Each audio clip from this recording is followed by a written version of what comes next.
Hey Nate, when you look at a game like this, and sorry, over here, when you look at a game like this, and you kind of get down in a hole like that in the first half, is this one where you kind of just got in too big of a hole to be able to come back from in the second?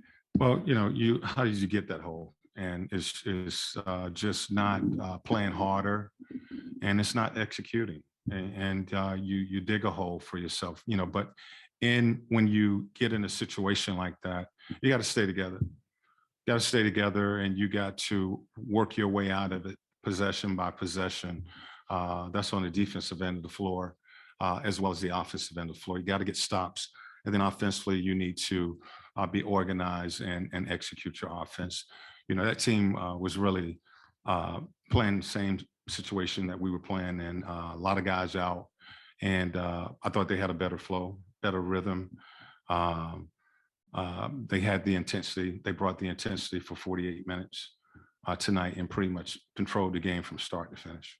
How difficult is it when you are putting in players like Jalen or Sharif or even Lance, who hasn't really played with this group yet, to find that chemistry right away in a game like this? Well, it's a challenge. Of course, it's a challenge, but they were doing the same thing. And that's our guards, our veterans, our leaders out there they have to make sure that we help those guys out and we get organized and we help them get in the right position to run the sets. Defensively, we get stops.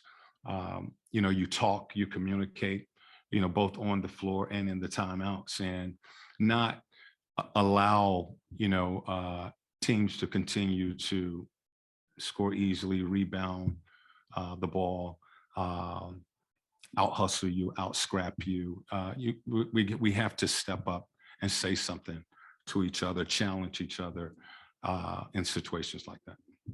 Speaking of that scrappiness, I know Cam Reddish, you said you wanted guys to really just step up, next man up mentality. Cam Reddish seemed to be scrapping, especially that second half. What did you see from him? Well, I thought he was aggressive offensively. He was able to, get a rhythm in the second half, and we put the ball in his hands, and he made some plays. But again, one guy is not going to be able to do it. Even when we get our guys back, we've been saying this all season long. One guy can't do it. Two guys can't do it. It's got to be a collective effort on both ends of the floor, and we can't be so concerned about the offensive end of the floor that we allow that to affect us on the defensive end of the floor, which is happening for us.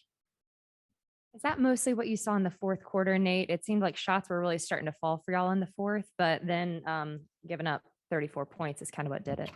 Yeah, this is, most of this league is an offensive minded league. And, when your shots are not falling, or when you're not getting shots, sometimes players tend to take that to the defensive end of the floor.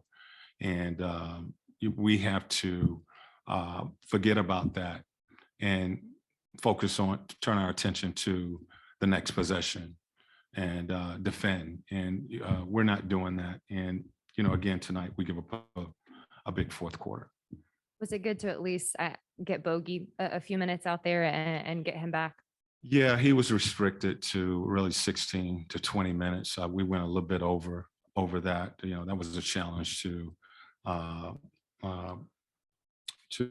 try to keep him under 20. But we did the best we could. How would you assess how Lance did, sort of jumping in on the fly? I thought he came in and he tried to provide some energy. He was being Lance. He does a good job of rebounding and initiating offense and transition, getting the tempo a little faster.